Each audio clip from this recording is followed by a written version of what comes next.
Hey everybody, welcome back. Happy Dr. Seuss week. So I am wearing my favorite Dr. Seuss shirt, and I figured that since it's Dr. Seuss's birthday this week, I would have a whole Dr. Seuss series. So I'm pre-recording all of the Dr. Seuss books that I have from the library and that I have at home, and I am going to post one or sometimes two videos this week of a different Dr. Seuss book, so you can watch them at your leisure. Hey everybody, so I am back with one more Dr. Seuss book to wrap up our Dr. Seuss week series, and I have Dr. Seuss's The Sleep Book.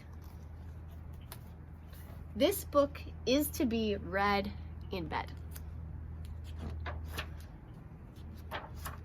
The news just came in from the county of Kleck that the very small bug by the name of Van Vleck is yawning so wide you can look down his neck. This may not seem very important, I know, but it is, so I'm bothering telling you so.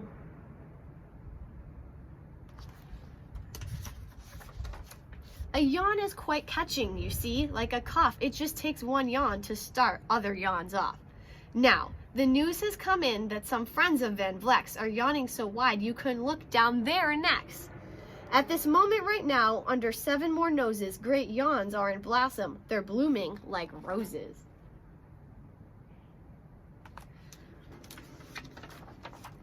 The yawn of that one little bug is still spreading. According to the latest reports, it is heading across the wide fields through the sleepy night air, across the whole county towards every which where. And people are gradually starting to say, I feel rather drowsy. I had quite a day. Creatures are starting to think about rest. 2 Bifferbaum birds are now building their nests. They do it each night, and quite often I wonder how they do this big job without making a blunder. But this is their problem, not yours and not mine. The point is they're going to bed, and that's fine.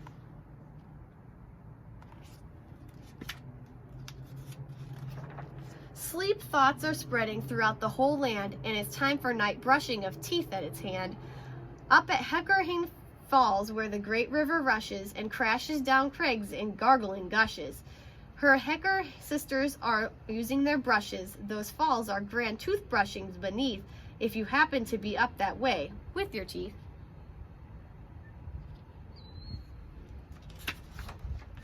The news just came in from the castle of Crump that the lights are all out and the drawbridge is up. The old drawbridge is drawer than they say with a yawn. My drawbridge is drawn, and it's going to stay drawn till the milkman delivers the milk about dawn. I'm going to bed now, so nobody better come round with a special delivery letter.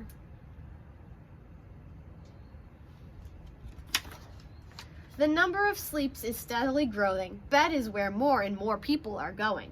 In Culpeper Springs, in the Stiltwaters Halt, the Stiltwalker stilts are stacked on the wall. The Stiltwalker walkers have called it a day. They're all tucked out and they're snoozing away. This is very big news. It's important to know, and that's why I'm bothering telling you so.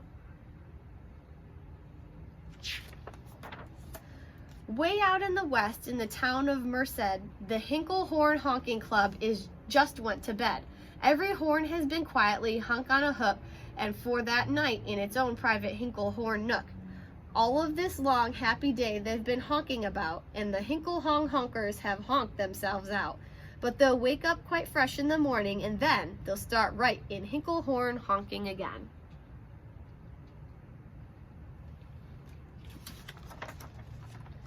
Everywhere creatures are falling asleep, the collapsible Frink just collapsed in a heap. And by adding the Frink to the others before, I'm able to give you the Who's Asleep score. Right now, 40,404 creatures are happily, deeply in slumber, and I'll think you'll agree that's a whopping fine number. Counting up sleepers, just how do we do it?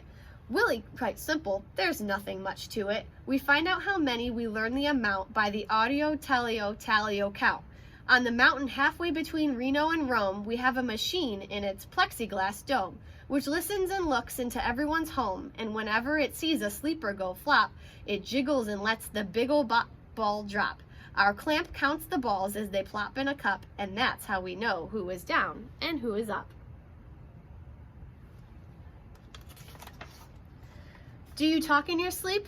It's a wonderful sport, and I have some news in this sport to report. The world champion sleep talkers Joe and Mo Zedzoff have just gone to sleep, and they're talking their heads off.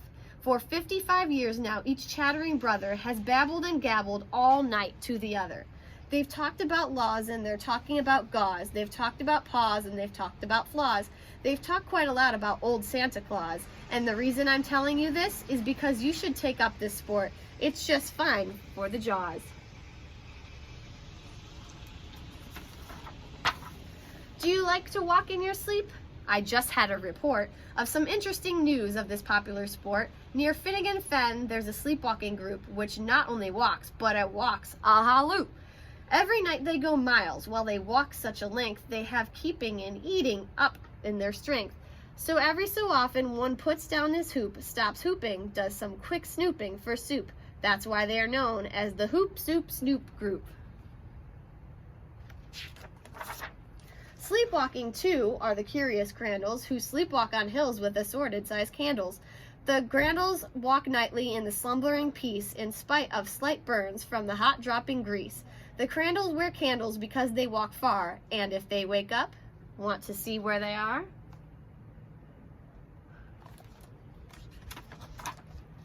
Now the news has arrived from the Valley of Vale that Chippendale Mupp is just bitten his tail, which he does every night before shutting his eyes. Such nipping sounds silly, but really, it's wise.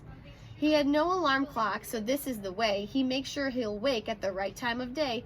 His tail is so long he won't feel any pain till the nip makes a trip and gets up to his brain. In exactly 8 hours, and Chippendale Mupp will, at least, feel the bite and yell, "Ouch!" and wake up.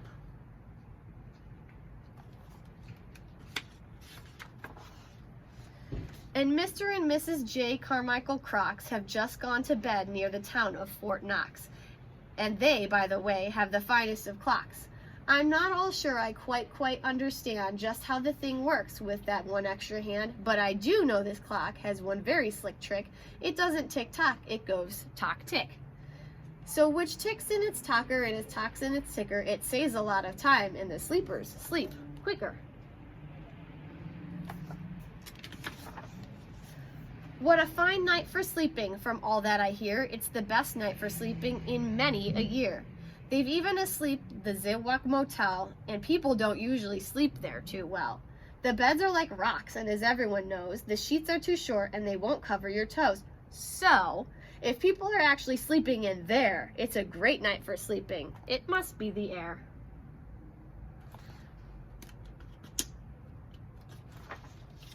It's a great night for snores. I just had a report of some boys who are at tops of the musical sport. The snortiest snorers of all the fair land are Snorty McPhail and his Snore a Snort band. This band can snore Dixie in Old Swain River, so loud it would make 40 elephants shiver. The loudest of the boys is McPhail. He snores with his head in a 3-gallon pail. So they snore in a cave 20 miles out of town. If they snored closer in, they would snore the town down.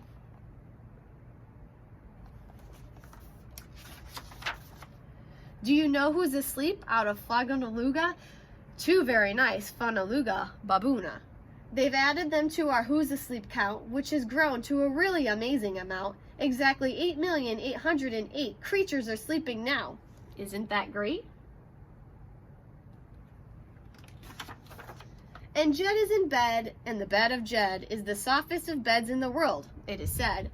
He makes it from pom-poms and he grows on his head, and he's sleeping right now on the softest of fluff, completely exhausted from growing the stuff.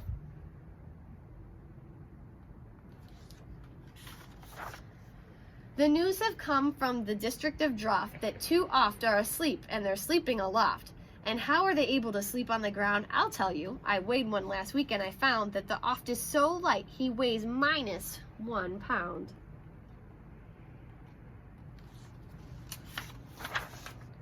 A moose is asleep, he's dreaming of moose drinks. A goose is asleep and he's dreaming of goose drinks.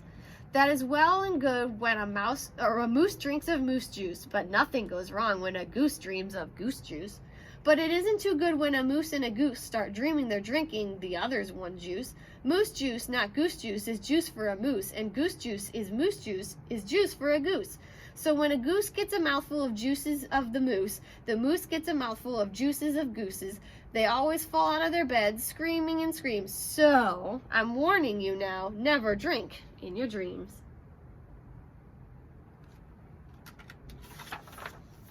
Speaking of dreaming, I think you should note that the Bumble Tea Club is now dreaming afloat. Every night they go dreaming down Bumble Tub Creek, except for one night every third or fourth week, when they stop for repairs because their Bumble tubs leak, but tonight they're afloat, full of dreams, full of bliss, and that's why I'm bothering telling you this.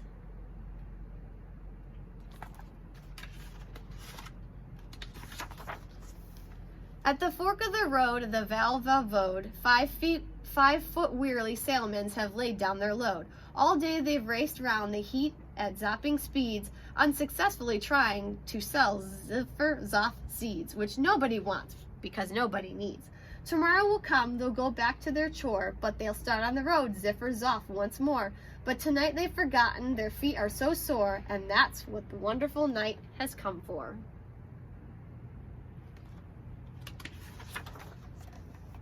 Everywhere creatures have shut off their voices, they've all gone to bed in the beds of their choices. They're sleeping in bushes, they're sleeping in crannies, some on their stomachs, some on their fannies. They're peacefully sleeping in comfortable holes, some even soft zuff barbershop poles. The number of sleepers is now past the millions, the number of sleepers is now in the billions. They're sleeping on steps, they're sleeping on strings and floors, in mailbox ships and keyholes of doors. Every worm on a fish hook is safe for the night, every fish in the sea is too sleepy to bite. Every whale in the ocean has turned off its spout, every light here on far Foodle is out, and now adding things up, we're way beyond billions. Our who's asleep score is now up in the zillions. 99 zillion, 9 trillion and 2 creatures are sleeping, so how about you? When you put out your light, then the number will be 99 zillion, 9 trillion and 3.